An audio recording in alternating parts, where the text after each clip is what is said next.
This is World Insight with me, Tian Wei. Food supply chains already disrupted amid the pandemic are now under new pressure from the conflict in Ukraine, with potentially dire consequences for the world economy and food security. According to the International Fund for Agricultural Development, or IFAD, some 3 billion people already suffer from poor quality diets.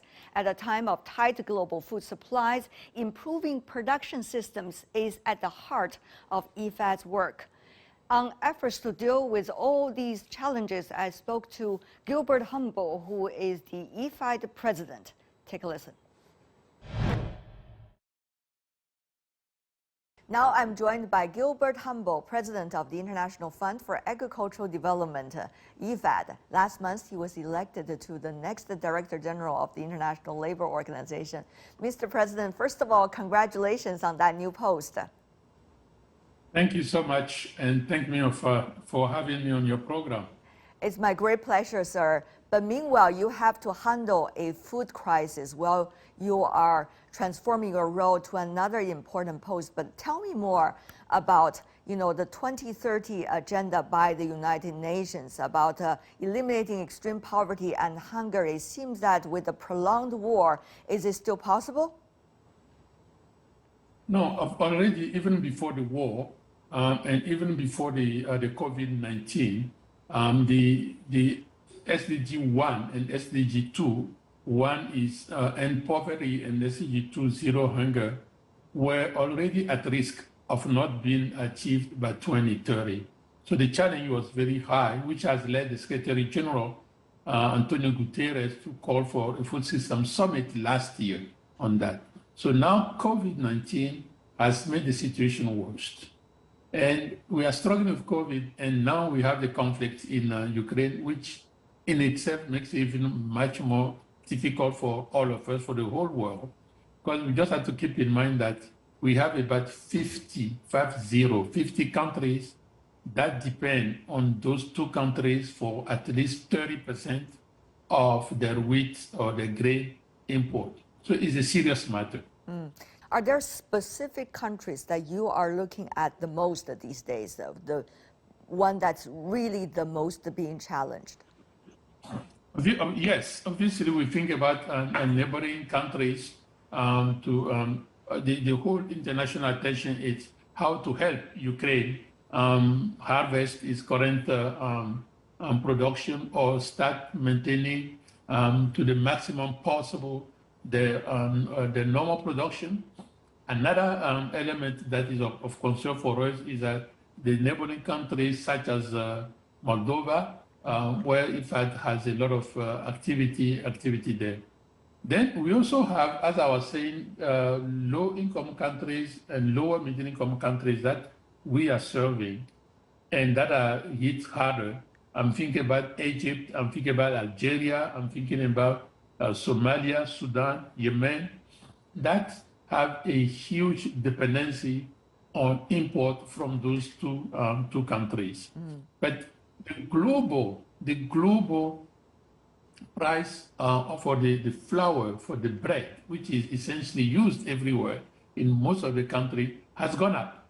And that is causing social, economic challenges to every government, and that is also of concern. But Mr. President, many wonder how much is this caused by the real war and the inability to transport the productions from those two countries, mainly Ukraine and Russia, to the rest of the world? Or is it has a lot to do with the manipulation of the market by some interest groups and as well by the sanction regime? I will want to believe, unfortunately, that it's both on that. It's really a matter of shortage of production, given that those two countries, given the circumstances, the production may not be the same, or the inability to export out of the countries. And therefore, the food waste and loss, one can imagine, has grown up. On the flip side, it's also known, history is there to teach us lesson. It's also known that when you have crisis, unfortunately, you will always have speculation. You will always have manipulation that will make the the shortage much more intense, and the increase in the price even worse than it should be. Yeah, there is a rising concern about whether the world as a whole is still having consensus about the earlier rules, about the earlier standards, whether it is scientific, humanitarian, and the list goes on. So when you see there's tendency of some who is trying to, through their actions, emphasizing on the rules of the jungle, what does that mean for the very nature of your organization and the people you are trying to help? No, for us, if I had not been a humanitarian organization, but rather development focusing on the poorest in the rural area, tomorrow we don't know which crisis we're going to have. The whole point, while we hope to be wrong, the whole point is that it's important for us to plan for potential other crises. And the only way to do that, this is what IFAD is really pushing for, the only way to do it is long-term investment that is really in the medium, long run, by increasing the national production, increasing the user-friendly of the input, be it seed, be it water, so to preserve the environment, and increasing the productivity through the use of basic technology. I'm not even talking about sophisticated one. And finally, the transformation, so, to avoid the 30% food waste and loss. So for us, it's really coming to those basic and make it big, make it to scale, bring it to scale. So tomorrow when you have those crises, at least the food security can be assured. Point taken, Mr. President, but do you think you still have as many listeners as you used to be? I want to believe so. To be honest, I want to believe so.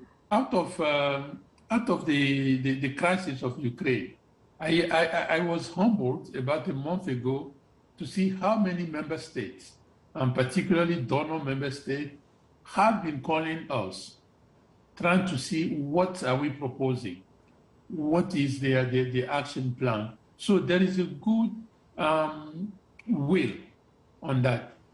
But my point, and which I'm pressing, and that I fully agree with you, one thing is to express a goodwill.